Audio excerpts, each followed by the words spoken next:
Hey guys, tonight we travel way back, 4,000 years ago, to the dust-blown alleys of ancient Ur. The air smells like warm clay, baked dates, and just a hint of goat. The sky glows copper in the late afternoon heat as you trudge barefoot through a marketplace of shouting vendors, clanking copper pans, and extremely judgmental chickens. You're holding a rope tied around the neck of your grumpiest goat. And you've just been told you need something new to complete the sale. A receipt. You blink. A what? That's right. Tonight we're heading into the world's first recorded system of receipts, paperwork, and admin. But make it Mesopotamian. You'll witness how the simple act of tracking a goat trade became the foundation for civilization. You'll learn how math became sacred, how paperwork accidentally summoned gods, and why receipts were once stored inside sealed clay eggs. And honestly, you probably won't survive this without a stylus and a serious tolerance for bureaucracy. So, before you get comfortable, take a moment to like the video and subscribe. But only if you genuinely enjoy what I do here. And tell me in the comments where you're watching from and what time it is right now. Now, dim the lights, maybe turn on a fan for that soft background hum, and let's ease into tonight's journey together. You're just trying to trade a goat. You raised it, fed it, defended it from a petty neighbor with a stick, and now you're about to sell it to a baker who's offering 6 measures of barley. But a temple scribe steps in, insisting the trade must be recorded. The baker nods solemnly. This is normal. You, on the other hand, are fuming. Why would anyone want to write this down? It's not like goats are rare. The scribe leads you inside the temple annex, where he kneels by a low table and picks up what looks like a palm-sized blob of wet clay. He pulls out a stylus, a shaved reed with a wedge-shaped tip, and begins poking symbols into the surface. Triangles, lines, and half-moons emerge with strange elegance. This is cuneiform, the world's first true writing system, and you're watching it be used to write the ancient version of a grocery store receipt. He hands you the clay tablet. It's warm, damp, smells like riverbank. You're told to dry it by the hearth overnight and bring it back if there's ever a dispute. It's your proof, the scribe says, your witness. You've never had a witness made of mud before. What you don't know is that this humble act, recording a goat trade, represents a turning point in history. Sumer, the land between the Tigris and Euphrates, has discovered abstraction. People have moved beyond just doing things. They now track them, document them, account for them. And for what it's worth, your goat was slightly underweight. The receipt includes that little detail, which you find deeply offensive. The system itself has roots a few centuries old. Historians still argue whether the earliest Sumerians invented writing purely for trade or whether religious rituals played a bigger role. But trade receipts were certainly the first practical application. At first, instead of writing, they used small clay tokens, miniature sculptures representing sheep, jars of oil, or bushels of grain. Merchants would press these into larger clay balls, or boule, and seal them shut. The whole thing worked like an ancient receipt capsule, like cracking open a Kinder egg of debt. But you're witnessing the next step. Instead of hiding the tokens, scribes are now pressing their shapes directly into the surface of a flat tablet. It's faster, more efficient, slightly less fun to break open though. You exit the temple holding your first receipt. It's heavier than you expected. It has your name, the baker's name, the trade details, and even a mark indicating which priest was on duty. It's not exactly blockchain, but it's secure. Sort of. Later that evening, you sit by the fire and study the tablet. The symbols are mysterious. You recognize the sign for goat, basically a sideways V with legs, and a pictograph for barley that looks suspiciously like a comb. It's oddly beautiful. You tuck it into your satchel and go to sleep thinking maybe, just maybe, mud can be useful after all. Fast forward a few weeks, and you're using receipts all the time. You sell wool. You borrow grain. You trade a suspiciously lazy donkey. Every deal is logged in clay. You've begun drying your tablets on a special shelf in your hut. It's your archive now. Congrats! You're a one-person Bureau of Records. A neighbor asks if she can borrow one of your receipts to show the temple. You decline because you're not running a receipt rental business. Yet. Now here's a fun twist. At this point in history, most people still can't read. Scribes are elite, trained in temple schools, where they spend years copying the same sentences over and over. You, on the contrary, are a commoner, barely literate but observant. You start recognizing repeated patterns on the tablets. One day, you spot a mistake on a receipt, a miswritten number. You point it out to the scribe, who snorts and mutters something about amateurs, but he fixes it. Later, he tells his supervisor, who wants to know how you noticed. You say, with a shrug, "I just counted the goats." The supervisor stares. He offers you a new job. And so the goat herder becomes an apprentice scribe. At night, you fall asleep with clay dust under your nails and wedge marks on your fingers. You're learning the secrets of this ancient paperwork system, how symbols can represent numbers, sounds, even abstract ideas. It's thrilling, slightly terrifying, and extremely messy. You learn never to sneeze on a wet tablet unless you want to start over from scratch. And so, dear listener, your journey into the world of ancient receipt paper has begun not with a grand invention, but with one very stubborn goat, one temple scribe, and one squishy little slab of mud that just changed your entire life. You are now a proud apprentice scribe, which basically means you spend your days hunched over a low bench with clay up your nose and the nagging sound of elders correcting your line angles. You expected the glamour of keeping records. Instead, your wrists ache, your stylus blisters, and one guy in your class keeps licking the reed tips for luck. You sincerely hope that's not part of the curriculum. But today brings something new. Your master hauls in a large sealed object that looks like a fat clay lemon. This, he says, tapping it reverently, is a bola. You squint. What now?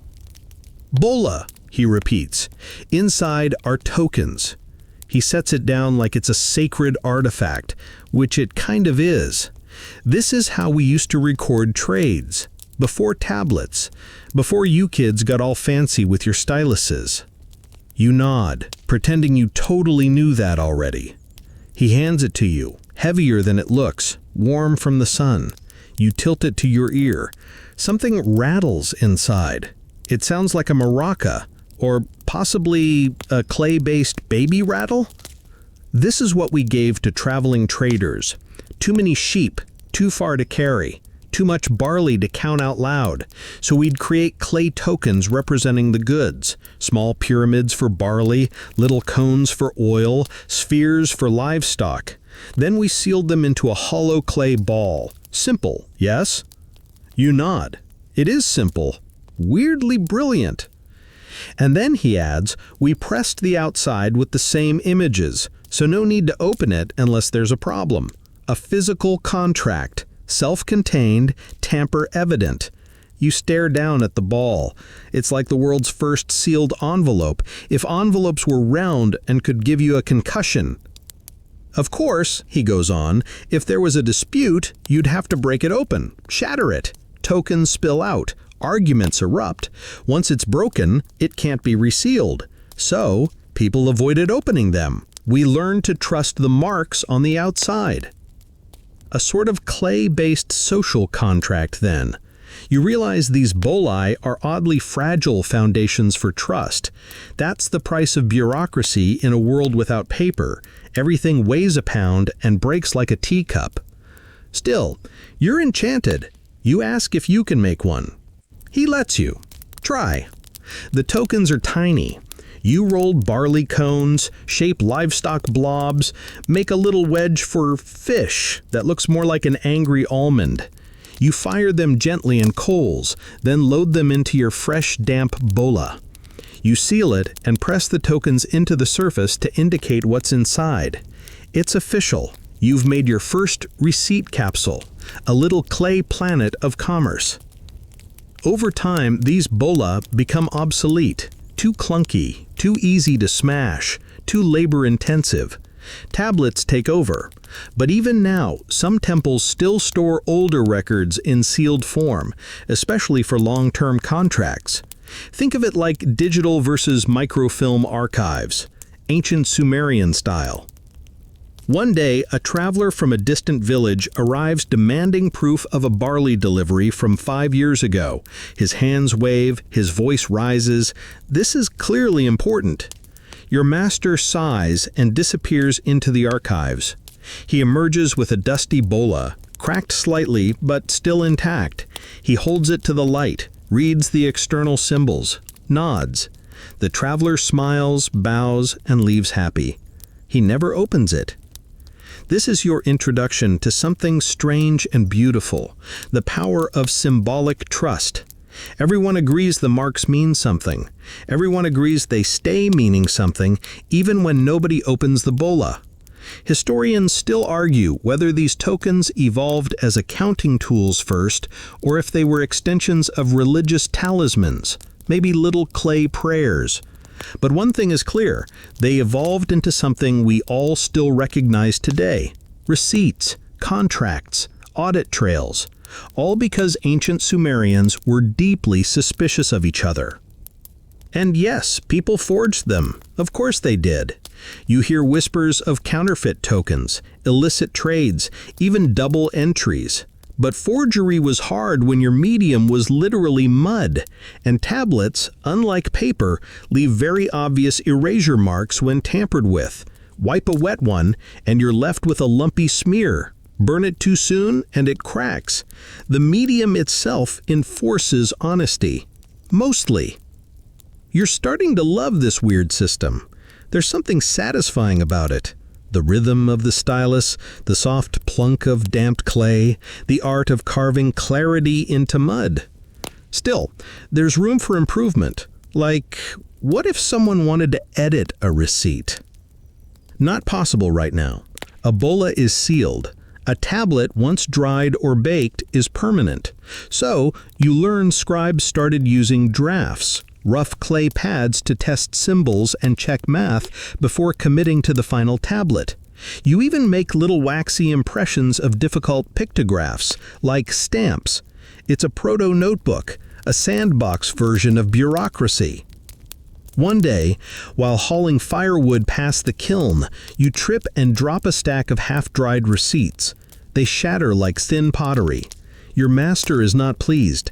He growls that this is exactly why backup copies exist. You blink. Wait, we have backup receipts? He nods. Every major temple does. One for the customer, one for the record, one for the gods. You stare at him. The gods need a copy?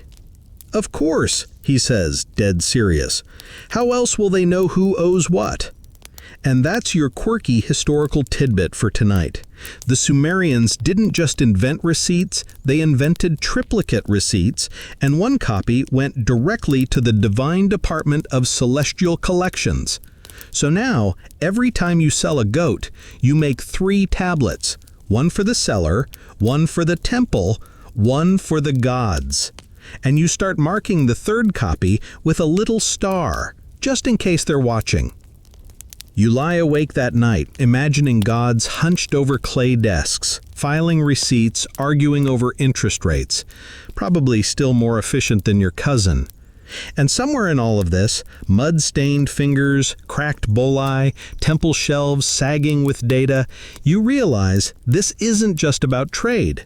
This is about memory, about building civilization one careful mark at a time, even if the medium is squishy and the stylus smells like river weeds. You fall asleep smiling, dreaming of tiny goats made of clay, hopping between stars and ledgers alike. You wake to the low whistle of the wind slipping between the clay bricks of your house. the scent of scorched grain still lingering from last night's cooking fire. Outside, the city hums awake. Vendors rolling open stalls, goats bleating, someone shouting about fish that are still wiggling, swear on Enlil.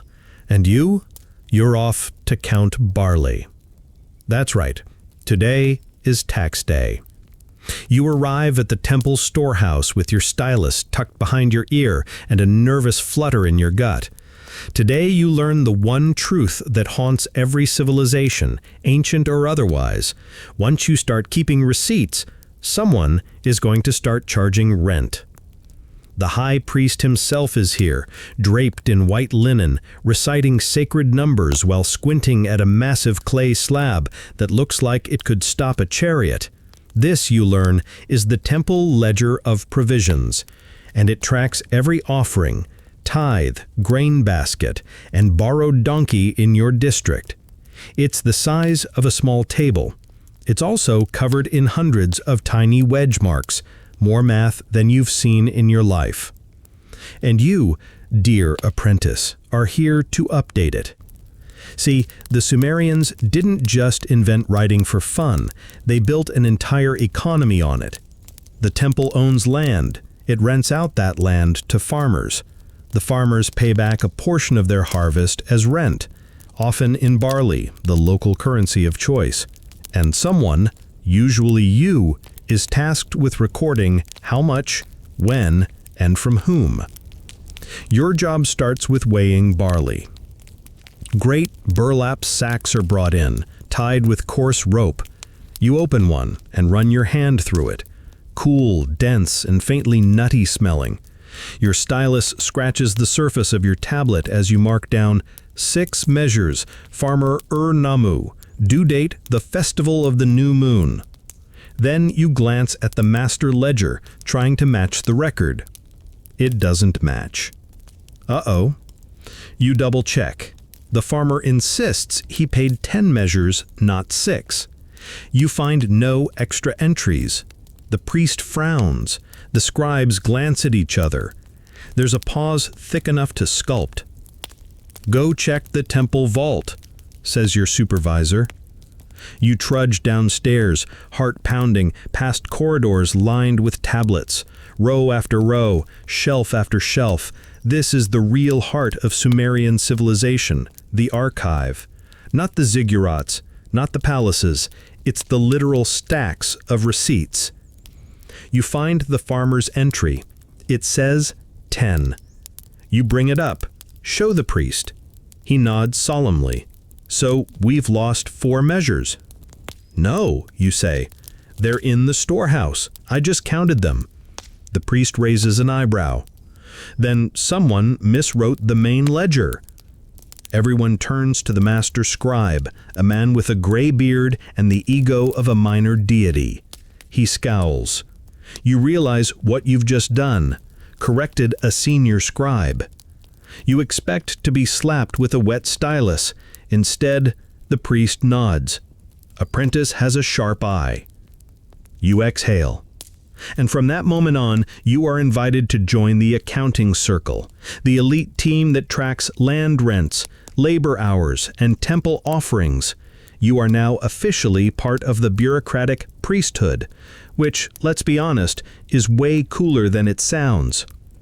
You spend the next weeks learning how math became religion. Here's the thing. The Sumerians didn't have Arabic numerals. They used a base 60 system. Yes, 60. That's why we still have 60 seconds in a minute and 360 degrees in a circle. Thank your local temple scribe for that dizzying legacy. But they didn't just use it for time and angles. They used it for grain, for labor hours, for tracking how many jars of beer a worker received as wages. And yes, beer wages were totally a thing. You learn to write numbers using combinations of wedge marks, one for units, another for tens, then larger groupings. You calculate rent rates based on lunar cycles and crop yields. You make tables, literal spreadsheets in clay, tracking temple income. One night, while carving an entry for 10 measures of lentils, 4 of onions, you accidentally combine the symbols and invent something new, a shorthand symbol for vegetables. You show your master. He laughs. Then he uses it. Just like that, you're part of the evolution of written language.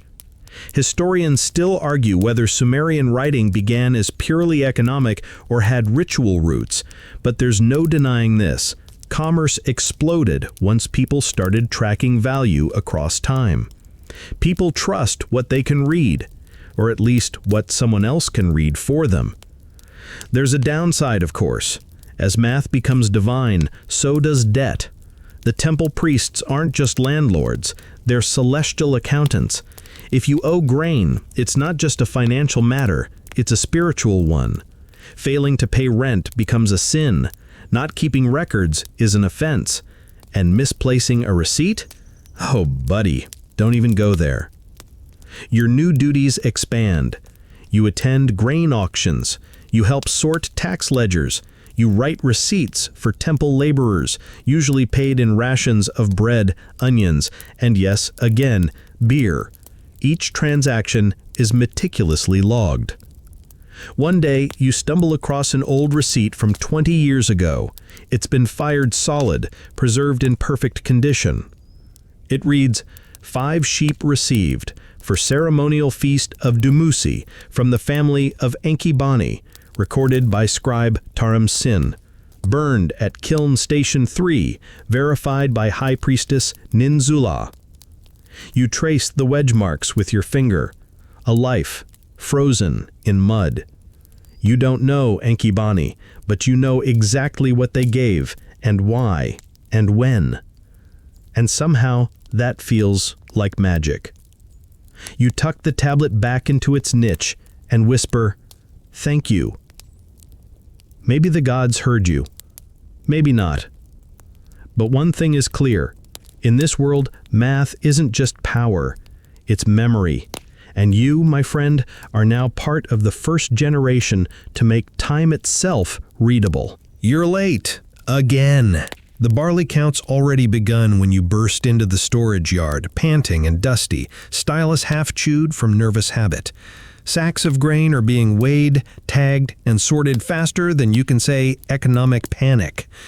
The head scribe, forehead glistening, throws you a look that says you better start writing or start praying.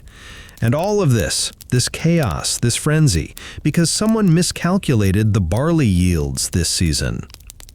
You may think of ancient cities as slow, sleepy places full of solemn processions and quiet ziggurats. Wrong. They are noisy, stressful little engines of logistics, and right now Ur's engine is misfiring.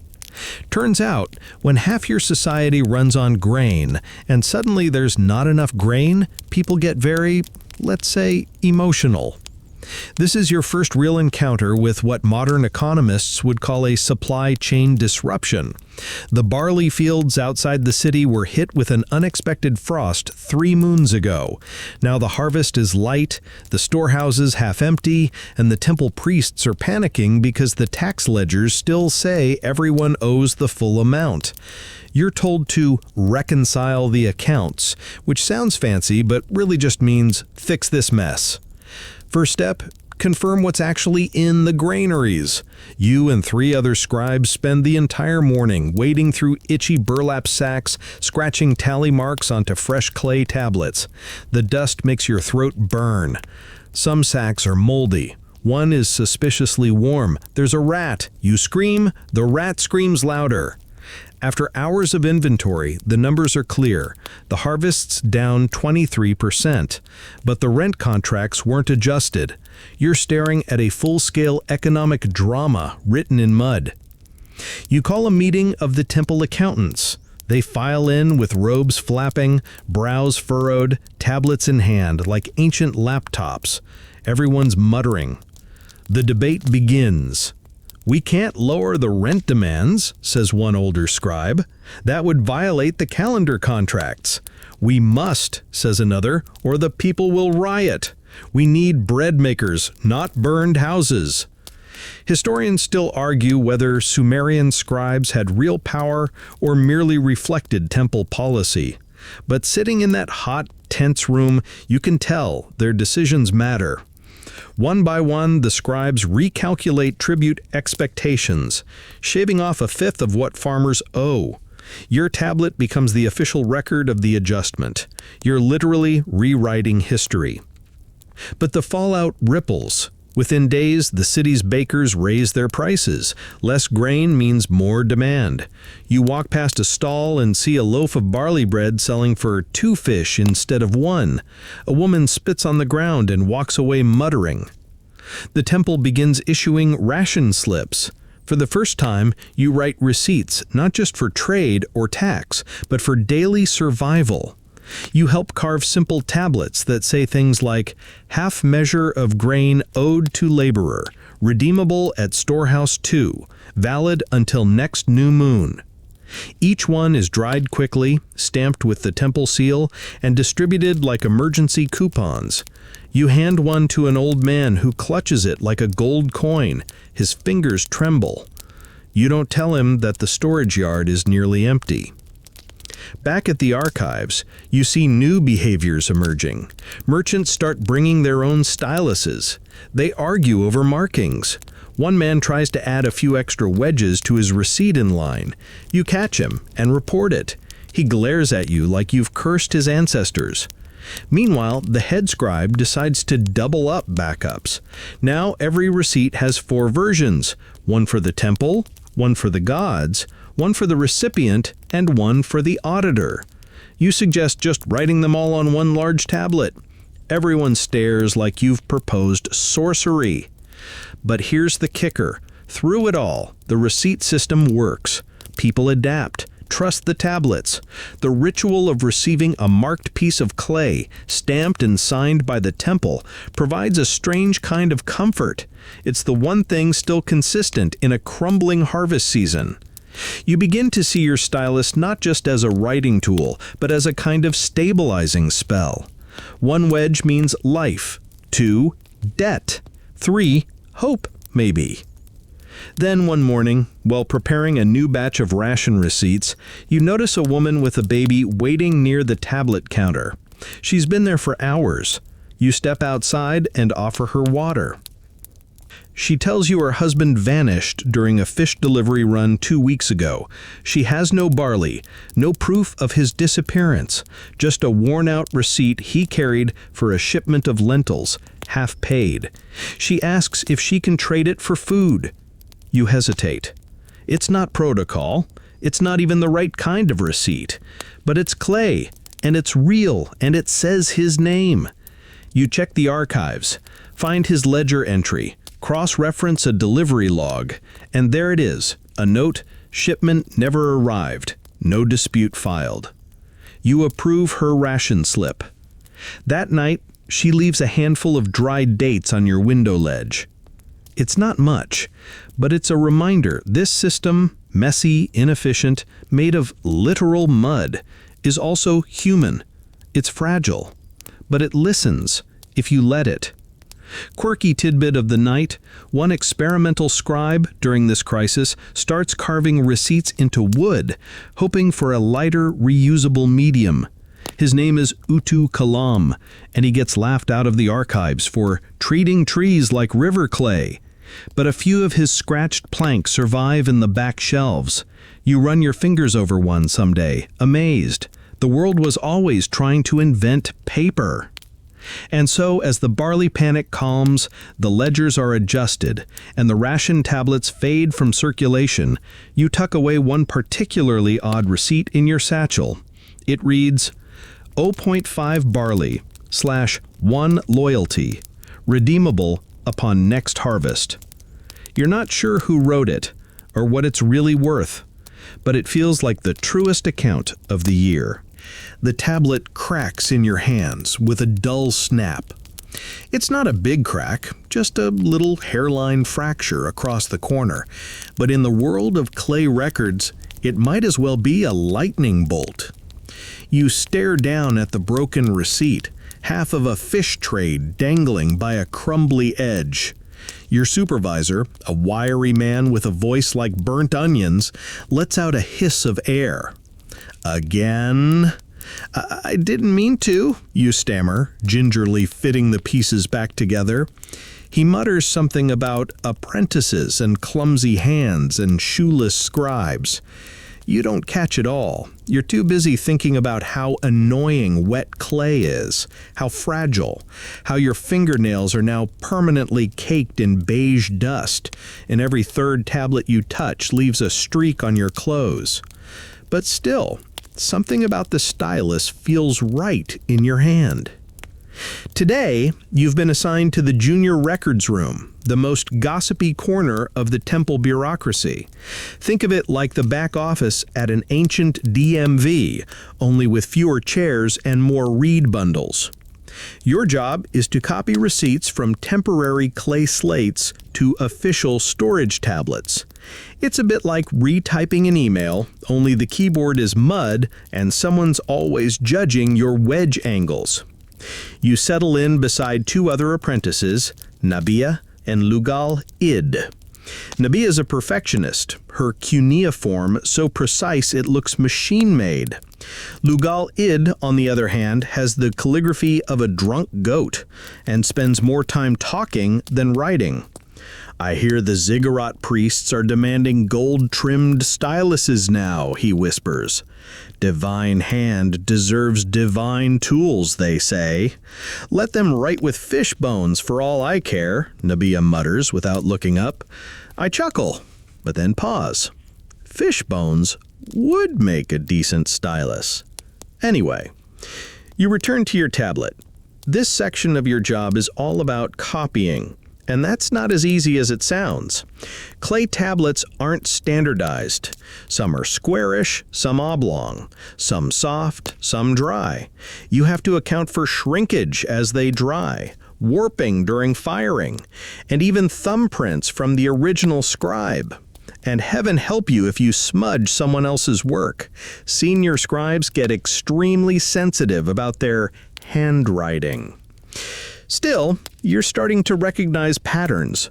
Merchant names repeat, so do common trade combos. Goat for barley, fish for onions, wool for beer. You begin to notice seasonal trends, more oil trades near the winter festivals, more leatherwork receipts after the spring river swell. It's like watching the heartbeat of a city through tiny clay windows. And then you start getting creative.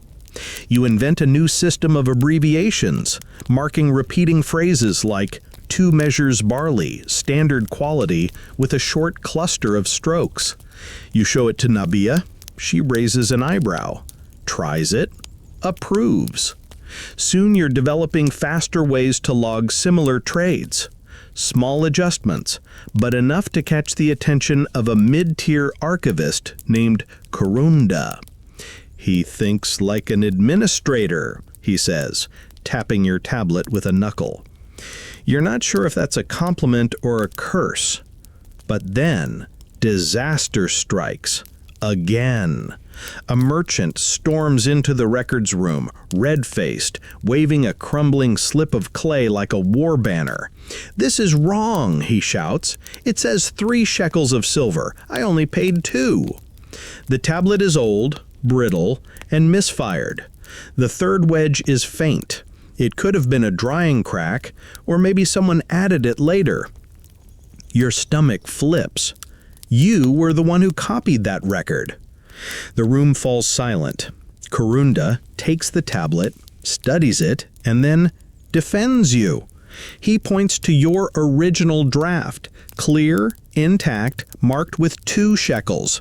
The smudged one? Likely tampered with after storage. Someone tried to alter the past. The merchant is dismissed, grumbling. Kurunda pulls you aside and says, "You just passed your first audit." You feel a mix of pride and nausea. Later that evening, the scribes gather around the hearth, laughing and eating roasted onions wrapped in barley dough.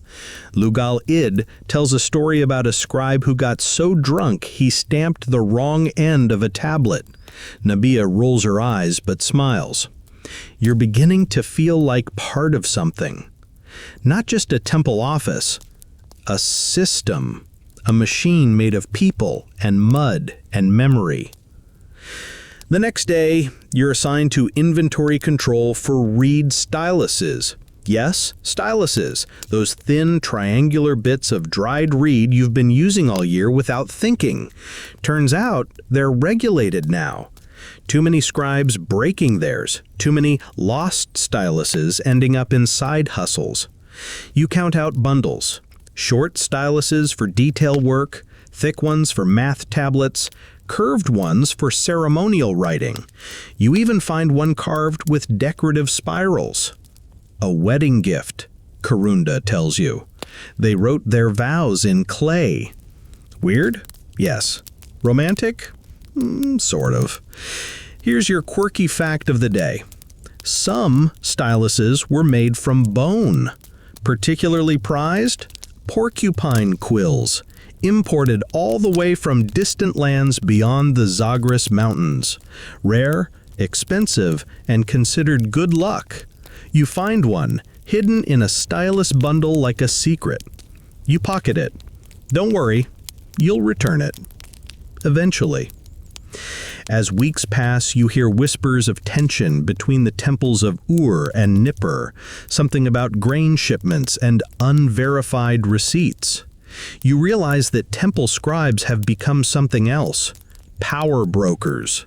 Whoever controls the numbers controls the city. And in this dusty little room with your stylus, your tablets, and your ragged scroll of assigned duties, you're becoming one of them.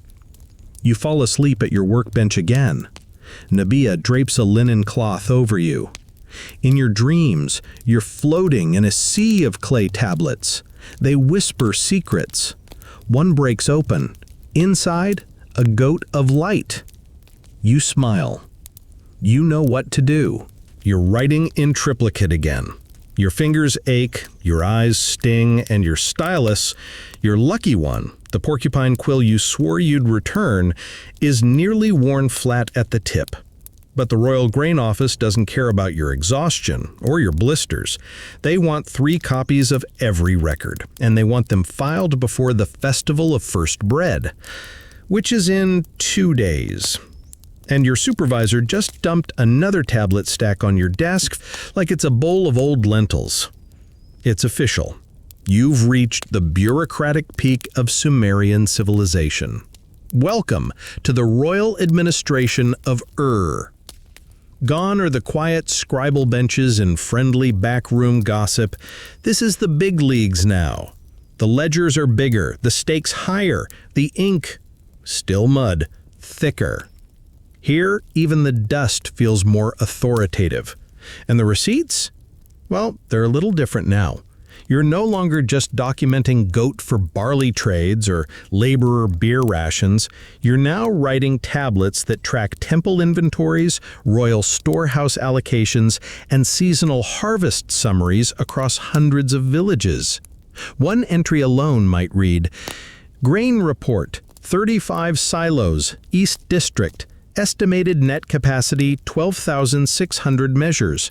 Receipts verified by local overseers, transmitted to Central Archive for calendar alignment. Sounds thrilling, right? Well, it actually is. A little. Because this is no longer just scribbling, it's infrastructure. You're part of a citywide machine now, one that spans dozens of villages and temples, hundreds of workers, thousands of receipts. The same stylus strokes you carve are echoed by scribes across the land, all of you pressing the story of your economy into clay. And here's where things get spicy. Someone had the idea to standardize the format. You're handed a wooden guide board, something between a ruler and a stencil that shows you exactly where each section of a receipt should go. Pair name in the top left, amount beneath, date to the right, temple seal at the bottom. Like a government-issued Mad Libs for barley. Uniformity, your new boss says with a proud grin. We're entering the golden age of consistency. You and Nabia glance at each other across the room. She mouths, Kill me. Still, the new format does make things easier and more beautiful. Columns of numbers align, text flows like a quiet chant. You find yourself falling into a trance as you write, wedge by wedge, line by line. There's something meditative about it, something eternal. Then comes a new twist, royal receipts. These are not like the others. You're summoned to the back chamber where 2 guards and a senior priest await. They hand you a sealed leather pouch. Inside are 3 clay slates, not tablets, but flat, oval pieces the size of a palm. Each is pre-dried, lightly etched with a royal border. You will write the king's provisions onto these, says the priest, not quite meeting your eyes. Only what is spoken, no improvisation. You nod. This is a royal account, a direct inventory of goods owed to or received from the palace, and for some reason they've selected you. You dip your stylus into a shallow tray of thin clay slurry and begin. The priest speaks, slow and rhythmic, as if reciting poetry. 10 jars of cedar oil from the land of the mountains, 8 baskets of fish, 4 bolts of linen, undyed, 2 necklaces of lapis, weight unverified. You write it all, carefully, precisely, hands trembling slightly. And then he presses the royal seal into each. A lion, carved in negative relief, rearing above a sun disk. You've just written for the king. No pressure. Quirky tidbit of the day? Some scribes got so good at writing that they were blindfolded during exams. Legend says the top graduate of the Eduba school in Nippur could write an entire tax form by memory, including formatting. Whether that's true or just scribal bravado is still debated by scholars, but it's the kind of lore that makes your profession feel a little legendary. You're not there yet, but you're getting close. One afternoon, you're asked to retrieve a delivery record from the kiln vaults. The tablet is huge, half your size, and stored in a locked clay shelf. When you finally tug it free, dust spills across your robe and the scent of long-dried river mud fills your nose. The record dates from 5 years ago. It lists grain shipments to villages you've never heard of, signed by scribes who've long since retired or died. But every line still makes sense. Every number still fits into the ledger like a puzzle piece. That's when it hits you. The system works. Despite the heat, the rats, the rain, the fact that everything's made of literal dirt. It works. And then it breaks. A delivery arrives from the northern fields. The tablet accompanying it lists 60 measures of grain. You confirm the cargo, only 40. The foreman insists the receipt is correct. The priest demands punishment. You're stuck in the middle. So you do the unthinkable. You suggest rechecking the math. This nearly caused a riot. But eventually, after much sweating and grumbling, you uncover the issue. Someone, one of the new scribes, mistook a wedge grouping for 60 instead of 40. Just a slip. But on a royal record, that's like misprinting the king's birthday. They assign you to training duty the next day. You now teach new apprentices how to read, write, calculate, and, above all, double-check. At night, you lie back under the stars on the flat roof of the record's annex. Nabia joins you, munching on roasted chickpeas. You talk about stylus angles, cracked tablets, and whether anyone will ever find a better way to record numbers. I heard Egypt writes on plant leaves. They call it something like papyrus. Sounds flimsy, you murmur. She laughs. Maybe. Or maybe they're ahead of us. You both fall silent. Crickets chirp. Somewhere, a goat bleats indignantly. And deep inside the royal archives, your receipts, Dozens of them now sit cooling in kiln-fired rows, your handwriting etched into the bones of history. You first notice it in the margins. A little wedge cluster where there shouldn't be one. An extra note carved into the corner of a fish delivery tablet. A tiny doodle, barely more than a mark, tucked between transaction lines for goat wool and incense. You rub your thumb over it. It's deliberate. At first, you think it's a mistake, a junior scribe playing around. But then you find another, then 5 more, all tied to tablets from the same priest, Enlil Moloch, a high-ranking official in the temple granary. Always quiet, always composed, the kind of man who folds his hands even when he's shouting. Turns out, Enlil Moloch has developed a very intense relationship with record-keeping.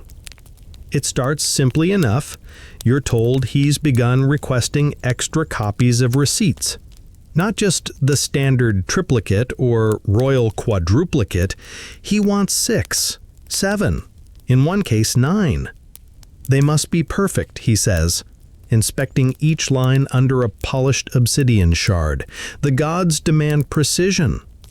He's not wrong, not exactly, but it starts to escalate.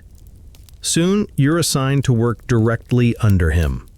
His office is a labyrinth of stacked tablets, grain logs, goat tallies, perfume inventories. He's got whole shelves dedicated to receipts with unusual weather conditions. Another for transactions that occurred during eclipses.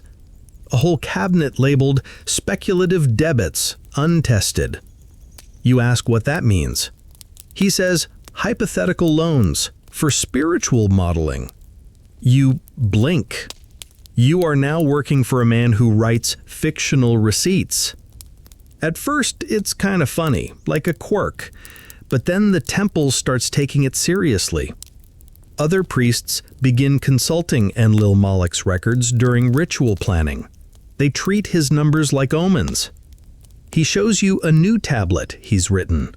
It reads, 3 goats offered under shadowed moon. Rain followed. Conclusion, goats under shadows increase fertility. You want to laugh, but the high priest approves it for ritual trials. So, you write the receipt. 2 goats, shadowed. It becomes part of the religious calendar. And just like that, receipts become scripture. Historians still argue whether Sumerian temples saw accounting as divine from the beginning, or if it slowly evolved into dogma. Either way, you're living it. Ledgers once meant for fish and onions are now layered with spiritual meaning. You start writing receipts like these.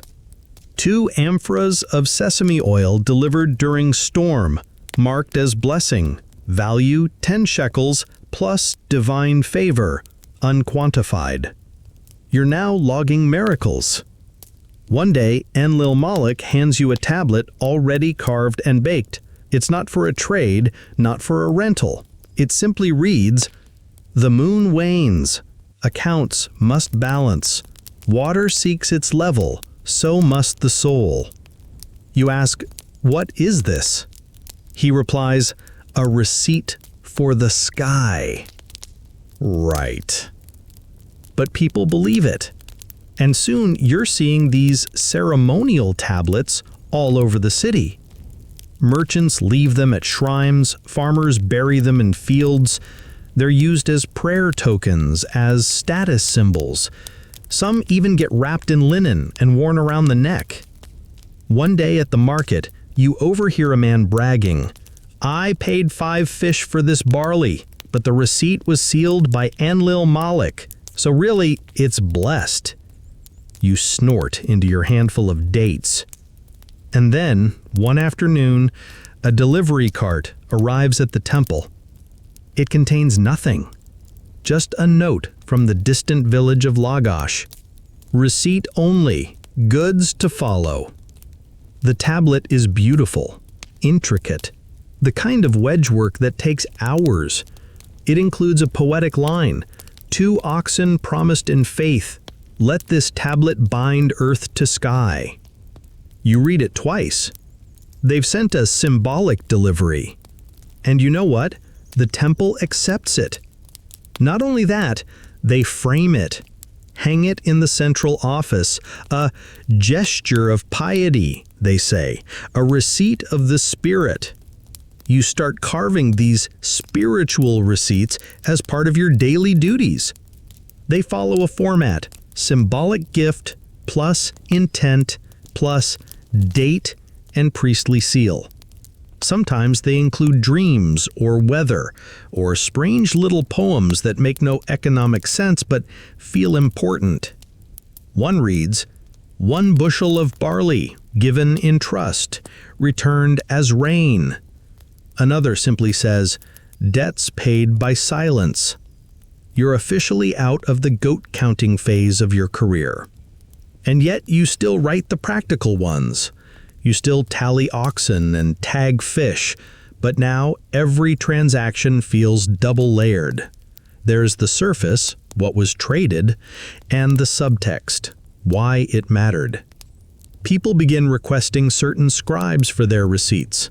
"I want you to write it," a potter tells you, handing you his payment tablet. He uses the good wedges.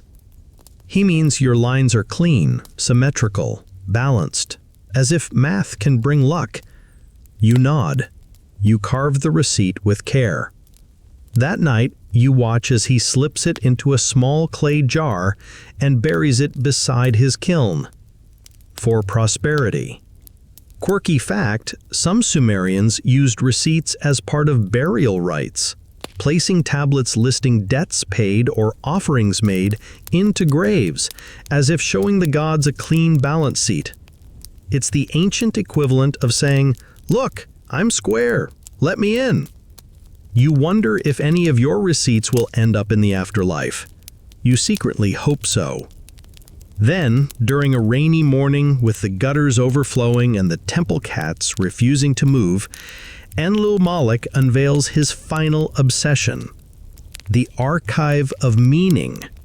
He wants to collect not just records, but reflections.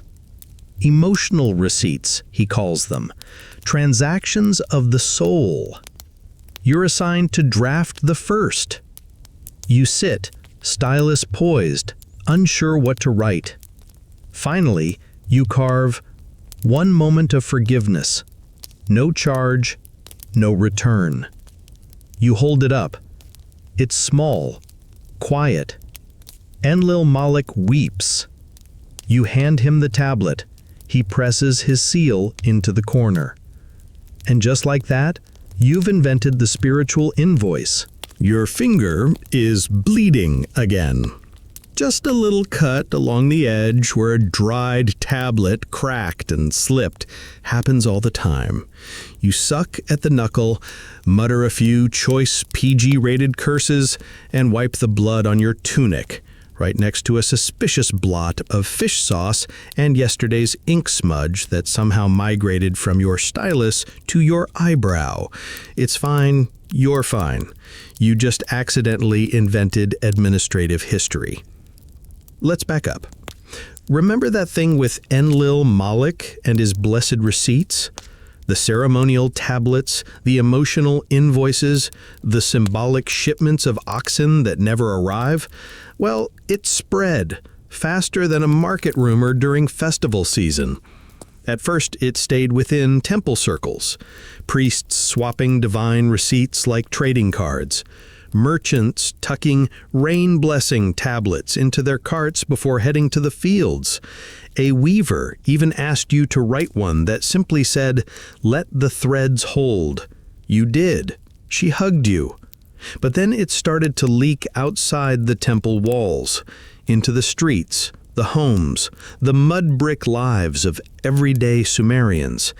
And then you made a mistake. A very consequential one. It started with taxes, as usual. The temple issued a new barley collection decree, adjusted for flood damage and lunar drift, because obviously we can't collect grain without consulting the moon. You were assigned to update the ledgers and notify the districts. But somewhere between scribal boredom and late-night date wine, you wrote the wrong symbol. Not barley. Goats. 2 whole districts were told to pay in goats instead of grain. No one noticed. Not at first.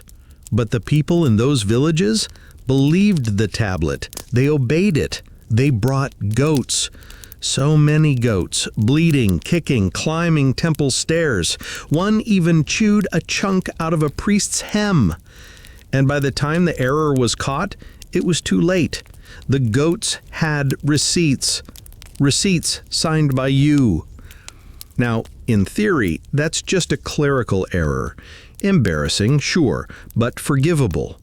Except the high priest liked it. He saw the event as a divine omen. The goat shift, he called it, a signal from the gods that offerings must evolve. And, just like that, the error became policy. You weren't reprimanded, you were promoted. The high priest pats you on the back and says, "You see what others miss. You see the patterns." You blink. You definitely did not see any patterns. But okay. Soon after, a new position is created, tablet reconciler and archivist of deviations. You're it. Your job? To track oddities, mistakes, variants, receipts that don't match the ledgers, symbols that evolve, rituals that shift mid-century. You start building an index of errors and how they shape the system. You're basically making history out of clerical whoopsies. And once you start cataloging these deviations, you realize something wild. Some of the most important changes in temple law, trade norms, and ritual structure all started as mistakes. A misread quantity symbol in the poor led to double incense offerings. A misreport weather in Lagash caused early planting schedules. A typo in the fish rations led to holy fasting days. History, it turns out, is a series of well-organized accidents. You create a special category of receipts called transitional tablets, documents that mark a before and after. Your shelves fill with them. Each one tells a story. You stop thinking of receipts as static records. They're moments, points of change, pivots in the slow, muddy river of civilization. Quirky tidbit? Some temples start reenacting famous receipt moments in ceremonies. There's now a festival of the goat mix-up in your old village. They parade goats with little fake tablets tied to their horns. The children love it. Meanwhile, the temple begins publishing scrolls, more like cylinder seals, of instructional receipts. These are carefully copied versions of historical tablets used for training new scribes. You're asked to curate the first collection. You call it Echoes in Clay. It includes your original goat decree. You try not to cringe. You also begin compiling a reference guide, not just what was written, but why. Context, social shifts, spiritual meaning, who received it, who gave it, what changed, what stayed. And it catches on. Other temples write to you, literally sending clay mail, asking for your annotated versions. One archivist in Sipar calls your method revolutionary. Another asks if you'll train his apprentices. You're now an expert in a field that didn't exist 6 moons ago. But it's not all prestige. One day, a merchant comes to the temple furious, says he's been fined twice, once based on a trade record from 10 years ago. He insists it was forgiven, claims he had a symbolic receipt to prove it. He pulls it from his satchel, a small chipped tablet. It reads, 3 fish owed. Forgiven in honor of the full moon. Peace be upon the scales. It's beautiful. It's unofficial. You're the one who wrote it. Just a joke back when you were still learning the wedge flow, a little poetic flourish for a friend, and now it's been used in a legal dispute. You scramble to check the archive, cross-reference Tarchant's name, the fish trade, the lunar calendar. Eventually, you find the actual tablet. It says the debt was not forgiven. The poetic version was a courtesy copy. The man is fined. He walks away bitter, but before he leaves, he says, "Words matter, scribe. Be careful what you carve." You write that quote down. File it under unrecorded wisdom, street level. That night, as rain taps on your roof and the oil lamp flickers low, you stare at your shelves of transitional tablets, each one an accident, a moment, a breath someone took and etched into clay. You realize you haven't just recorded these moments, you've shaped them by choosing which to keep, which to repeat, which to say were first. And that's the secret, isn't it? Receipts are more than records. They're stories. And you, blooded thumb and all, are now the first storyteller of administration. There's a chicken on your table. Not metaphorically, an actual chicken, pecking suspiciously at a receipt tablet you just finished drying. You blink twice. It stares back. Then, as if making an executive decision, it hops down and struts proudly out the open window. You sigh and blow the clay dust off your sleeves. Welcome to your new assignment, Temple Intake Records, Division of Offerings and Omens, which, as it turns out, is as chaotic as it sounds. This is where receipts stop being just about goods and services and start blurring into prophecy. It starts innocently enough. People bring offerings to the temple, grain, oil, woven cloaks, oddly aggressive poultry. You or one of your fellow scribes write a receipt. Name, item, quantity, date, purpose. The usual. But now, under the new high priestess Min Malkat, those receipts have started doubling as spiritual declarations. She calls them intent tablets. You roll your eyes the first time you hear the term, but then she explains.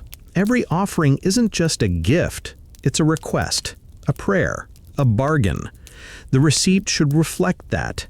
So you start adding phrases to the bottom of your tablets like, given in hopes of rain, in honor of a safe birth, for forgiveness during eclipse.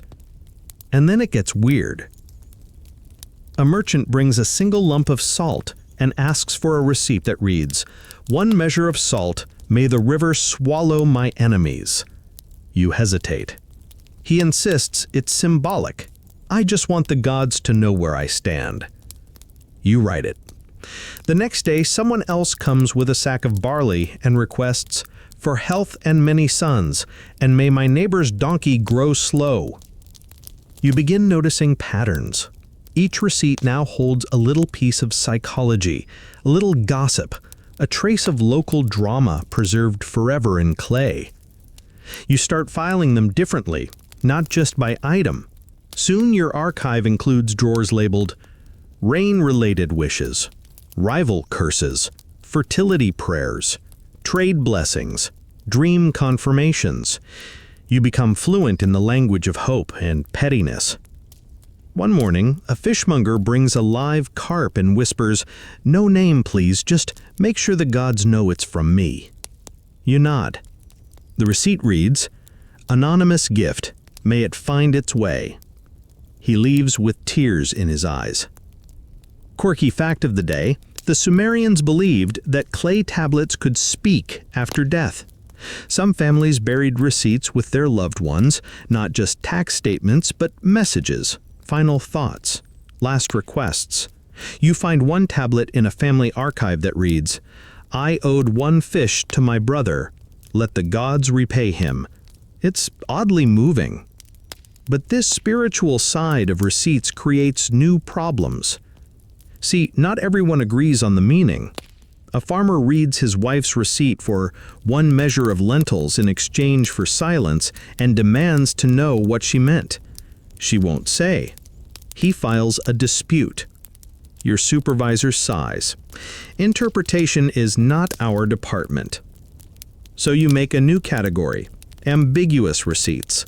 Another, potentially passive-aggressive tablets. You're now a part-time archaeologist, part-time marriage counselor. Then Ninmalkat makes a sweeping decree. All ceremonial receipts must now be accompanied by a context tablet, a separate record that explains the emotional or spiritual intent of the gift. This doubles your workload. But something clicks. You realize this is more than paperwork. It's a kind of cultural heartbeat. You start carving context tablets with care. The merchant gave 1 jar of oil after seeing a shooting star. This barley was brought at dusk after a long argument. The gift was small, but the tears were real. You're not just logging trades anymore. You're writing people. And the archive starts to reflect that. Priests begin quoting old receipts during ceremonies. As the tablet from the time of drought reads, 1 goat in hope is worth 10 in regret. That was one of yours. You blush. People start asking for your signature on their receipts, not just the temple seal, your mark, a tiny fish-shaped stamp you carve into the corner. It becomes a kind of trend. Others copy you. Stylized stamps appear, birds, stars, even tiny faces. Suddenly, every receipt is a collaboration between scribe and supplicant. Then come the dream logs. It starts with a woman named Ulatu. She walks into the scriptorium, barefoot, clutching a lump of clay. Said she had a dream about a glowing tablet floating over the river. I was told to give 1 fish for the record. You're not sure what to do, but you write it. 1 fish given after prophetic dream. The dream involved fire, birds, and math. Soon others follow. Dream receipts, vision logs, people recording not what was traded, but what might come. You begin a new archive, Receipts of Possibility. And you realize something profound. Receipts are no longer just backward-looking. They're predictive, aspirational, a way to write your wishes into permanence. If you carve it deep enough, maybe the world will catch up. Historians still argue whether Sumerians believed the tablets themselves had power, or if it was the act of writing that mattered. But you know this. People are now writing before they act. Receipts first, reality later. It's terrifying and wonderful. You walk through the marketplace, watching people exchange not just goods, but ideas, hopes, arguments carved in clay, smiles stamped in styluses. You think back to your first receipt, a goat for barley, a dry, practical trade. Now, you write one that reads, "No goods exchanged, just a promise. It's your favorite tablet. No one asked for it, but you file it anyway, because it matters." The tablet is missing. Not cracked, not smudged, not mislabeled, just gone.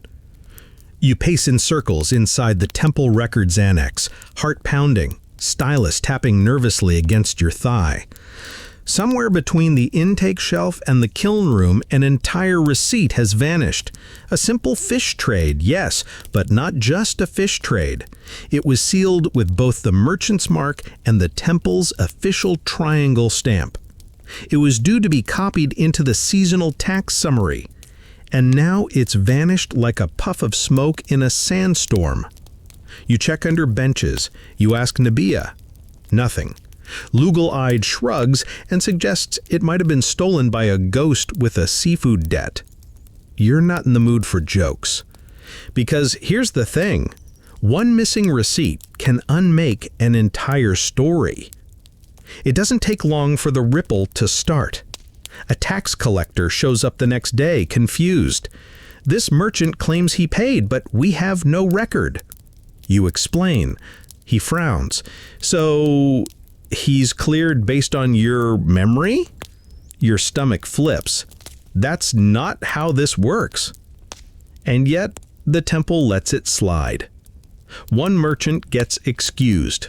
Another hears about it, brings his fish story, claims the same. And now you have a crisis.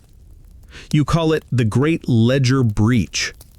Scribes scramble to recount inventories. Old deliveries are rechecked. You spend an entire day unsealing a dusty bulla from 6 years ago. Remember those clay capsules full of tokens? You break it open with shaking hands and find 6 tiny cones and 1 fish wedge, just as expected. You nearly cry from relief. But the lost tablet remains lost. Until one evening, as you're locking up the scriptorium, you spot something strange wedged behind a jar of broken styluses. It's the tablet, covered in chickpea paste. You stare at it, dumbfounded. Then remember, Lugal-eyed had a snack plate yesterday. His elbow must have knocked it off the shelf. You confront him. He gasps, hands up. The chickpeas are innocent. You don't laugh. Not yet. Because here's the bigger realization. One fragile, misplaced object almost unraveled a network of trust built over decades. And suddenly you understand why librarians in your temple have become powerful. Yes, librarians. They prefer the term keepers of the record, but really they're the backbone of the whole economic machine. Without them, receipts get lost, ledgers go unbalanced, debts are forgiven or wrongly remembered. History bends. You start spending more time in the archive vaults. It's a quiet, cool space carved into the side of the temple. Rows of cubby holes filled with clay tablets wrapped in date palm fibers, sorted by era, scribe, and category. There's even a humidity stone in the corner, an absorbent rock meant to prevent clay from softening in the rain season. You meet Eni, the chief archivist. Her hair is silver, her memory sharper than your stylus. She knows where every tablet lives. She can tell the difference between scribes by the angle of a single wedge. Sheep scribes, she scoffs one day, holding up a crooked old receipt, always leave wide spacing, afraid to press too hard. You learn from her how to hold the tablet without warping it, how to spot salt damage, how to rebake cracked clay. She even shows you the secret shelf, unmarked tablets with no writing at all. Emergency backups, she whispers, just in case history needs rewriting. You're not sure if she's joking. Meanwhile, the missing tablet incident leads to a larger change. The temple begins implementing a twin tablet system. From now on, all official receipts are made in duplicate, one copy to be stored immediately, the other used for circulation. It's not just for safety, it's a power shift. Archives are no longer passive storage, they're active players. Eni starts demanding stylus audits. Scribes have to log their tool usage and sign in for clay blocks.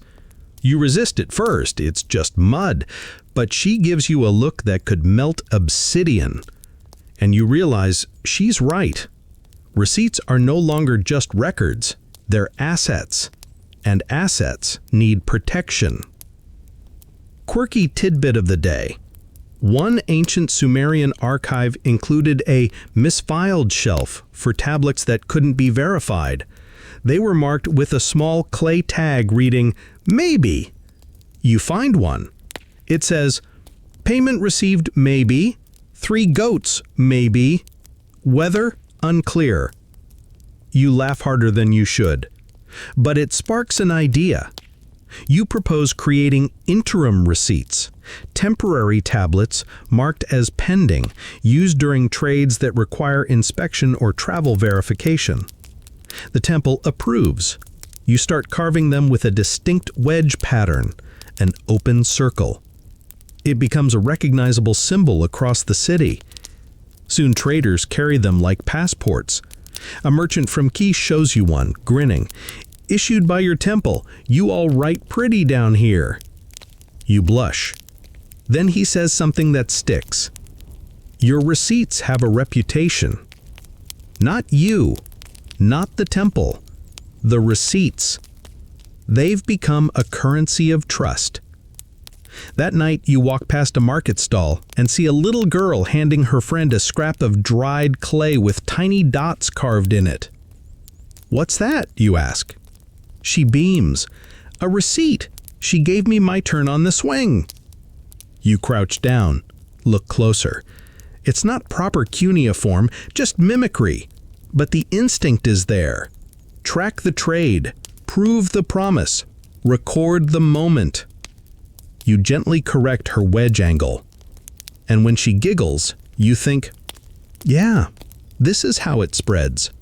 This is how a city writes itself into memory. Not with monuments, with receipts. It starts with a whisper. Actually with two. One from a reed vendor with a very sharp mustache, and the other from a traveling perfume dealer who always wears far too much of her own product. You're in the marketplace, testing styluses. Your old porcupine quill finally split, and the vendor leans in, conspiratorial. "They're unionizing," he says. You blink. Who?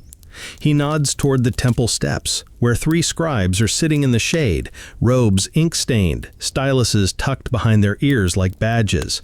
Them, scribes, talking about work hours, compensation, standard ink allowances. You squint. "We don't get ink." He winks. "Exactly." Turns out the scribes of have had enough.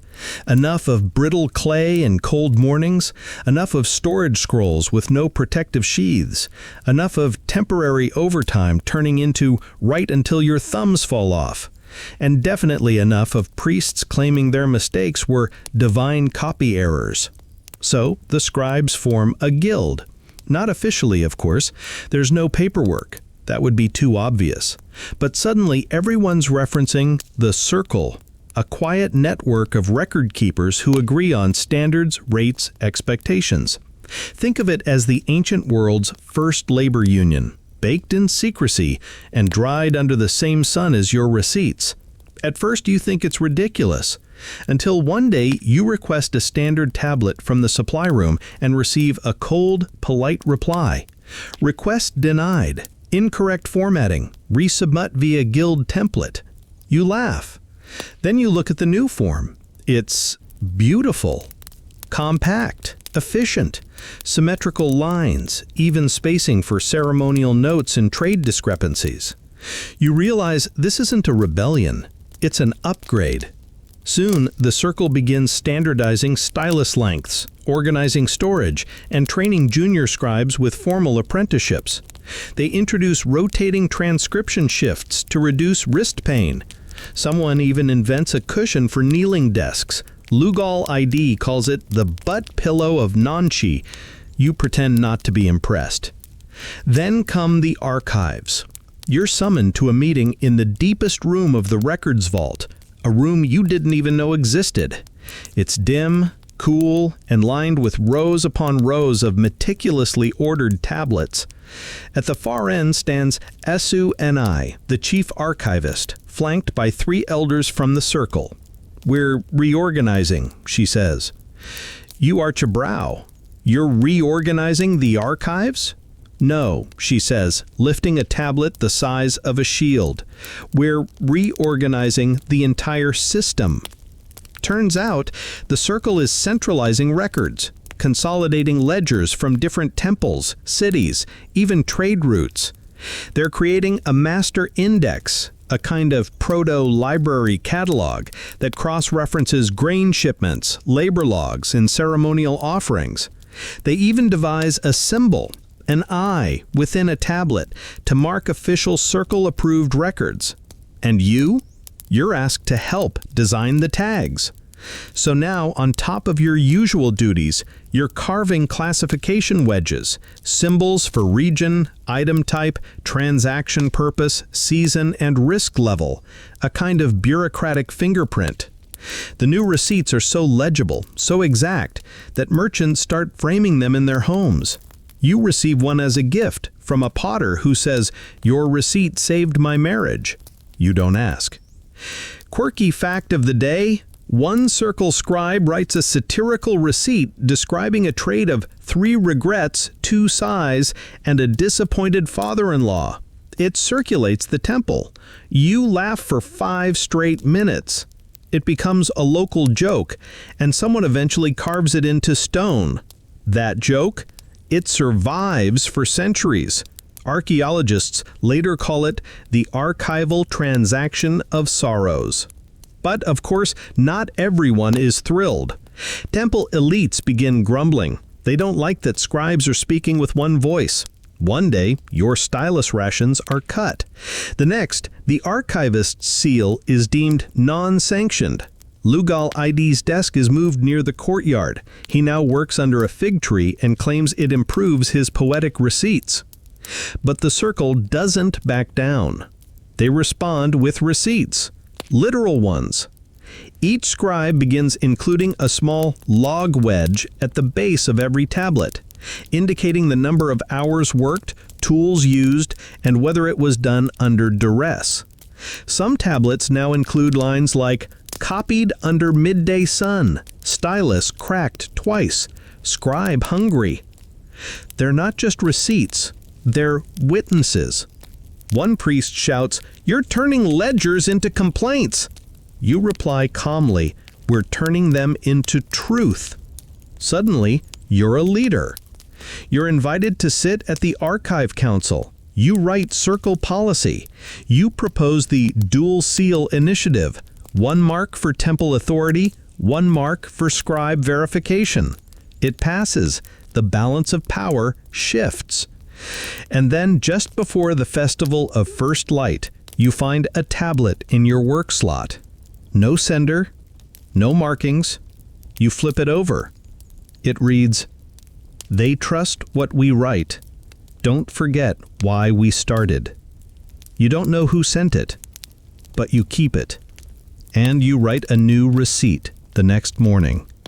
It reads, 3 jars of oil, 1 measure of barley, delivered in peace, marked by moonlight, double sealed by trust. It becomes the first entry in the new unified trade ledger. And for the first time, your receipt isn't just proof of what happened. It's a promise of how things should be. You're in the back alley behind the reed market, your tunic sticky with sweat, your satchel full of contraband styluses. Yes, that's who you are now. A bureaucrat turned smuggler, sneaking foreign writing tools into the most administratively controlled city-state in the known world. All because of a whisper you heard at the last scribal circle. They're writing with ink in the north. It sounds like a joke. How do you write with ink? What are they dipping into? What are they writing on? Papyrus, apparently. Or bark, or skin, even cloth. You laughed at first, until Nibia showed you a scrap of something thin and fibrous, rolled like a scroll, the edges darkened with marks. It came from a traveling Elamite merchant who swore up and down it had passed through 7 cities without breaking once. You touched it, held it to the light. The marks didn't smudge. The thing didn't crack. It was weightless compared to a clay tablet. You wanted one. You needed one. So now, here you are, crouched behind a stall of dried onions, trading 3 jars of temple-stamped incense for a bundle of strange tools, thin brushes, wax sticks, flat reed pens, shaved finer than anything you've ever seen. And tucked inside a linen wrap, a folded sheet of papyrus. You run your hand across it, smooth, light, silent. Unlike clay, which squelches and plops and shatters dramatically, this feels alive. Back in your scriptorium, you wait until the others have gone. You unroll the papyrus, mix a pinch of soot with olive oil, and dip the stylus. The first mark you make is shaky. You're used to pressing wedges. This is flowing, sweeping, like drawing water instead of planting seeds. You write one word, unburdened by weight. Then you write it again, and again. You're hooked. Over the next weeks, you quietly test the tools. Papyrus doesn't last forever, but it folds, stacks, travels light. Ink is messier, sure, but it doesn't require a kiln, no firing, no drying, just air. Soon, you're using it for notes, drafts, and letters. That's right, letters. You write to a scribe in Sipbar, folded and tied with reed twine. He writes back. You exchange ideas. You trade receipt formats. You even send a joke tablet copied onto papyrus. One camel borrowed, return optional. Owner fast runner. He replies with a poem about taxes. It rhymes in Akkadian. You start calling it the Ink Circle, a quiet, unofficial network of scribes sharing ideas across the map, through the ink, through the fibers. Ideas travel faster than carts now. But you can't go public with it. The temple is not happy about these foreign tools. One day, during a supply audit, a junior priest finds a bundle of ink-stained brushes in Lugal Ini's desk. He's nearly dismissed on the spot. You intervene, arguing they're experimental prototypes for clay contouring. It works. Barely. The temple institutes stricter inventory tracking. Clay blocks are now signed out, styluses logged, ink banned outright. So the black market forms. Scribes hide styluses in reed flutes, smuggle soot in incense cones. Nibia paints papyrus with fake mud smears to make it look broken. One genius scribe even hollows out a tablet and stores folded scrolls inside. You begin calling him the archivist Matroshka.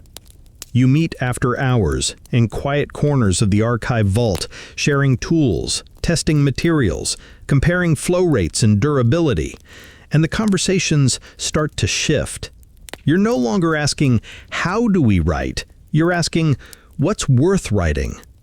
Papyrus invites fluidity, possibility. You begin crafting receipts with softer edges, phrases like delivered in kindness, on loan by trust, given with no expectation. They don't fit cleanly into cuneiform, but they live in ink. Quirky tidbit of the day, a few radical scribes begin writing vertically, top to bottom, claim it mirrors the flow of divine energy. One scroll you receive even includes drawings, tiny illustrations of the trade items, a wool bundle, a fish, a woman's sandal. You stare at the sandal drawing for a full minute. It's absurd, it's brilliant, and it's illegal. Because eventually, the temple finds out. A full investigation sweeps the scriptoriums. Dozens of styluses confiscated, scrolls seized. One kiln assistant even gets accused of soft conspiracy. You don't even know what that means. Sune pulls you aside one night. She says, "You've gone too far. Receipts must remain durable, verifiable. Ink fades." You show her one of your earliest clay tablets, a smudge, barely legible, a mistake from your apprentice days. You say, "Clay fades too." She doesn't reply, but the next day she lets you access a sealed storage room filled with obsolete formats. Among them, a shelf of wax tablets. One even includes a stick of ancient blackened ink. You realize, we've been here before. Tools rise, fade, return. The medium shifts, but the message, the need to track, to name, to witness, it stays. So you do something bold. You write a dual receipt, one version in clay, baked and sealed, one version in ink, folded and light. You place them side by side, label them stone and breath. You begin encouraging others to do the same. Slowly, carefully, scribes across begin to adopt the practice, not to replace clay, but to supplement it, clarify it, soften it. And the people respond. Merchants request ink copies for travel. Laborers ask for quick receipts on wax tablets. One farmer cries when he's able to carry all his records in a single satchel. It spreads, not by decree, but by usefulness. One night, Nibia asks what you'll write next. You think for a long time, then answer, "Whatever I want to remember," or refuse to forget. You never thought fish would come back to haunt you. And yet here you are, standing in front of the temple's high audit board, holding a cracked receipt tablet from over 20 years ago, as if it were an ancient relic dug from a tomb. And in a way it is. The tablet records a trade, 42 dried fish delivered by a merchant named Damiku to the temple kitchens during the festival of first rain. Signed, sealed, verified. You remember writing it. You remember the smell. You remember Damiku's left eye twitched every time he said the word barley. You thought that moment was behind you. But now Damiku's grandson has submitted a claim. Says his family never got full payment for that delivery. Says they were shorted 2 jars of sesame oil. And guess who has to prove otherwise? That's right. You. Congratulations, you're conducting the world's first audit. It's not glamorous. You spend days digging through old ledgers, tracing clay trails from delivery records to storage logs to ceremonial distributions. You find scribbled cuneiform shorthand that hasn't been used in a decade.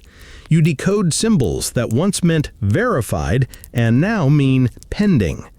You discover a whole shelf of receipts misfiled under meat substitutes. Fish were once considered meat substitutes.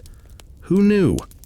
You even find a context tablet written in your younger hand, awkward and cramped, that reads, "Fish accepted late, dried longer than preferred, payment adjusted with priest approval." Boom. That's your answer. You present the findings to the audit board.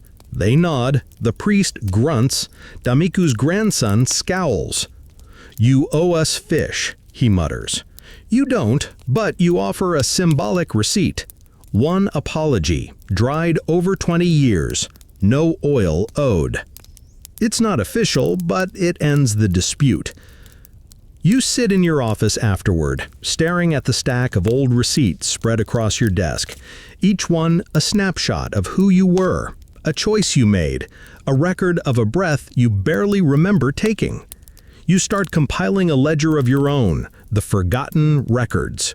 It's a new kind of book, not a temple log, not a legal register, but a personal archive. You begin logging errors, adjustments, reconciliations. Not because you were wrong, but because the world changed. Fish goes sour, symbols evolve, meaning drifts. And yet here you are, still being asked to account for it all. You start giving lectures in the scriptorium. Young scribes gather around your work table as you talk about fading wedges, shifted calendars, the art of recording the unknowable. You teach them how to read a tablet's tone, how to feel for hesitation in the wedge spacing, to listen for doubt in the clay. One student asks, "How do you know if a receipt is true?" You think for a moment, then answer, "You don't. You just decide if it's honest." Quirky tidbit of the day. There are now disclaimer tablets, small add-ons to receipts that declare, essentially, to the best of the scribe's knowledge, a legal safety net in case a flood washes away the barley or a donkey eats someone's payment slip. You helped write the first one. It said, "Storms willing, this shall remain accurate." It became a temple standard. Meanwhile, the Circle has begun building a new system, a master registry of reconciliations. Every time a tablet is corrected, its original version is logged, stored, and preserved. Nothing is erased, just added to. You call it the layering. Each receipt is no longer just a moment, it's a history of moments, a story that acknowledges its own edits. You return to your earliest fish receipt, the one from Damiku. You add a line. Reviewed in the year of swollen rivers, clarified for peace. It doesn't change the original, but it honors the journey. And it catches on.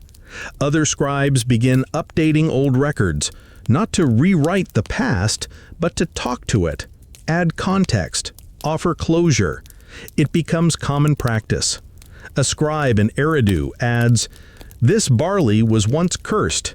It fed a village anyway." Another in Lagash writes, "Goat delivery delayed by plague, still accepted, debt forgiven." Receipts become living documents. You begin calling them echo tablets. They hold not just the facts, but the feelings, the regrets, the reconciliations. One day, you get a visit from a boy, maybe 12, dusty and barefoot, carrying a tablet so small it barely fits 2 words. He hands it to you. It says, "I tried." You look at him. "What was it for?" He shrugs. "My chores." You smile. You file it anyway. The world now accepts receipts of intent, receipts of effort, of hope. They may not change the ledgers, but they change the tone. And sometimes, tone is everything. You sit by your kiln that night, watching the latest batch of echo tablets cool. Each one cooling not just in temperature, but in memory, a fireproof whisper. You write one more before bed. It reads, "All accounts reviewed, all mistakes noted. Still, good work." You stamp it with your oldest seal, a goat, slightly crooked, your first symbol, full circle. Your breath catches when you first cross the city gates of Elam. The dust smells different here, less river mud, more crushed rock and sweet sap. The streets are narrower, the markets louder, and the people somehow both more suspicious and more brightly dressed. But what really stops you is the writing. It's not wedge-shaped. You pause in front of a merchant stall displaying textiles, bright indigos, tight weaves, and next to the prices, marked carefully on slim, bark-backed slips of pale fiber, is a script that dances. It curves. It swirls. You blink. "This is a receipt?" you ask, pointing. The merchant nods proudly. "From Susa. Durable. Waterproof." You lean in. "It looks like a spell." He grins. "It kind of is." You've seen scrolls before. Papyrus. Ink on linen. Even the wild chalk-carved palm leaves from that mad trader who claimed to be from beyond the mountains. But this is the first time you've seen Sumerian accounting exported, translated, mutated. Your receipts, your lifeblood of clay and stylus, have gone international. You're here on an official mission, of course. The temple sent you to Elam to help verify cross-border grain trades. There's been confusion. 2 shipments, same weight, same buyer, different receipt formats. It's the kind of problem that used to be a mere nuisance. Now it's diplomatic. So you stand at a table with Elamite scribes, comparing ledgers. They use a completely different calendar. Their symbols for grain look like birds. Their numerals don't even get you started. But then, one of them pulls out a familiar object, a clay tablet, wedge-marked, stamped with the temple seal from your temple. You exhale, a little shaky. She slides it over like an old friend, and suddenly you're talking trade weights, exchange ratios, stylus depth. The language is foreign. The math? Universal. Historians still debate when the first international record-keeping began. You know the answer. It started when you handed someone a receipt and they trusted it even outside your city walls. You spend the next days helping align the systems. You introduce the Elamite scribes to the circle's classification wedges. They show you how they preserve tablets by wrapping them in resin-treated cloth. You share your theory of the echo tablet. They nod gravely and offer you a drink made from fermented cactus milk. It tastes like regret. But the collaboration deepens. You suggest a new kind of receipt, one that uses both cuneiform and Elamite script, dual script tablets, shared ledgers. Together, you draft the first one. 20 shekels of grain, exchanged in peace between cities, signed by 2 hands, witnessed by the sun. You carve one half, she inks the other. And it works. Merchants stop arguing, shipments flow more smoothly, even the guards seem less tense at the gates. You're invited to speak at a public forum in the Elamite scribal school, a dusty courtyard with rows of flat stone benches and students who ask more questions than yours ever did. One raises his hand. What if receipts lied? You pause. They do, sometimes. But the best ones don't just record, they remember. You write that on a bark slip, in ink. They hang it on the wall. And still you're collecting stories. You visit a remote village on the border where a farmer keeps a whole wall of receipts tied with twine, fluttering in the breeze like paper birds. He tells you he started writing them on parchment scraps after losing all his clay tablets in a fire. The temple refused to accept the replacements until a priest noticed he'd copied the old seal with perfect detail. The memory's still there. The clay is gone, but the promise stayed. You nod. And one night, on the flat roof of your lodging, staring out at a city of strange stars and foreign syllables, you make a decision. You write the first entry of what will become your life's last great project. On receipts and the shape of trust. It's not a list, it's a philosophy. You begin outlining what receipts mean, not just their use, but their effect. You argue that trade records are humanity's first collective memory, that clay and ink and bark and reed are just tools, that the real invention was the idea that we should remember things together. You write, a receipt is not a promise. It is the echo of a promise. And when we write it, we choose to believe that the future will agree with the past. That line travels faster than you expect. 1 week later, a group of Elamite scribes gifts you a scroll of your own quote, beautifully written, tied with a lapis bead. You've never felt so understood. Quirky tidbit. The Elamites have a ritual called the silent signature. Instead of stamping the end of their scrolls, they leave them unsigned, trusting that the act of giving is the mark. You try it once. It feels terrifying and liberating. You return to a month later, satchel heavy with scrolls, half-dried tablets, and experimental styluses that click when tapped.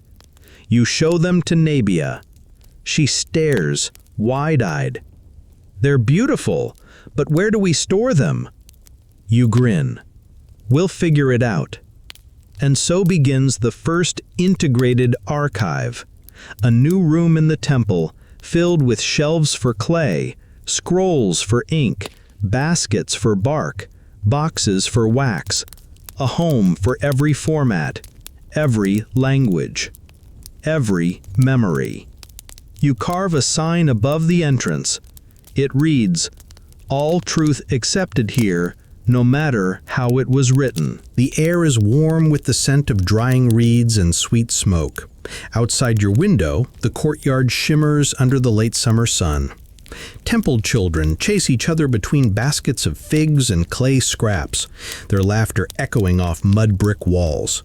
A familiar clatter of styluses clinks from the scriptorium below, a sound you've grown to love, quick, percussive, thoughtful. You sit at your desk, Older now, a little slower, your fingertips permanently creased with clay dust, and press the flat of your palm against the smoothest piece of material you've ever touched. It isn't clay, it isn't bark, it's something new. Thin, flexible, soft like sun-dried linen, but stronger. No reeds poking through, no risk of shattering. It arrived in a merchant's caravan from a place beyond even Elam, farther east than anyone in the circle has ever traded, wrapped tight in goat hide and tied with a string of carved bone beads. They called it paper. At first you laughed. It felt wrong, too soft, too insubstantial. You rolled it in your hands, flicked the edge, sniffed it. It smelled faintly of smoke and honey. But then you pressed a stylus, not a wedge-tipped reed this time, but a fine charcoal stick onto its surface. And it stayed. Not just the shape, the tone, the gesture. You couldn't help yourself. You wrote, "It holds." That was weeks ago. Now you sit at your first full set of paper receipts. 15, stacked neatly, each written in ink, charcoal, or colored dye. Because why not? If you're going to leap brightly. The transition was slow. Nabia insisted clay couldn't be replaced. "You can't feel history in paper," she said once, pressing a tablet to her chest.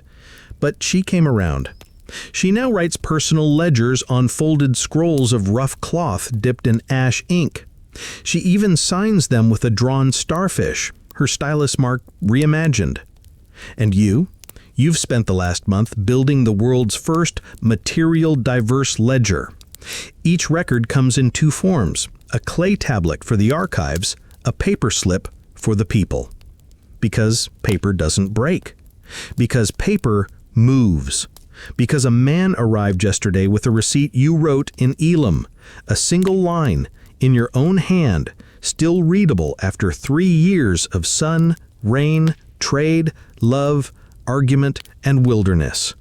He carried it like a passport, and when he found you, he smiled, handed it over, and said, "It kept me honest." You gave him a new one, fresher, simpler, written on a clean sheet. Debt settled, journey honored, come again. He tucked it in his belt like a blessing, and that's when it truly hit you. Clay was permanence, but paper is presence. Clay is what you leave behind. Paper is what you carry forward. So, naturally, the others began calling it receipt paper. It started as a joke, Lugal ID, of course, but then the term caught on. Did you bring your receipt paper? Write it on receipt paper. I'm not lugging clay to the docks. You were there when it entered official temple use. The priest nodded solemnly and said, "This shall be issued in dual form, sealed tablet, and receipt paper." You tried not to weep. Quirky tidbit? One creative scribe used the new paper to record a 3-way trade involving 2 goats, a marriage proposal, and a cake recipe. The proposal was accepted. The goats were stubborn. The cake, excellent. You still have a copy. Now, every day, new records roll in on folded paper. Traders send updates from the road. Villagers jot down grain tallies in the field. Children write birthday receipts to each other, promising hugs, shared sweets, and not to tell mother about the broken pot. You start a new archive shelf labeled Light Memory. Because if clay is stone memory and wax is temporary memory, then paper is something else. Memory that travels. You sit once last with your oldest tablet and your newest scroll. You compare. Not the weight, not the texture, but the feel. Both tell the same story. Both say, someone was here. Someone cared enough to write it down. And with that, you press your final stamp into a clean slip of paper. Your last receipt reads, "History written, clay cooled, paper flies. All is recorded." You don't fire it. You fold it. You tuck it into your satchel and walk into the sun. Wind down. The fire has long gone cold in the kiln, and outside the night settles over the city like a soft woven shawl. In the scriptorium, the reed styluses lie still, the last of the ink has dried, the clay has cooled. And you're no longer counting fish or barley or the feathers on a runaway goose. You've learned that every trade, every mark pressed into clay or brushed onto paper was never really about what was exchanged. It was about who we were, who we hoped to become. Each receipt, whether carved in wet mud, scribbled in soot, or inked onto early paper, was a conversation. A quiet whisper between past and future, saying, "Remember this. Even if the numbers fade, even if the goats don't show up, even if the world turns a different color, this moment mattered." So tonight, as you settle under your blanket, ears full of soft silence, hands still stained with charcoal and clay, know this: you helped invent something that changed the world. You helped humanity learn how to remember, how to forgive debts, how to settle scores, how to write a promise, how to fold a piece of truth and carry it in your pocket. Not bad for a goat herder turned archivist. And now, with the ink dry and the record sealed, you can rest. History's in good hands. Yours.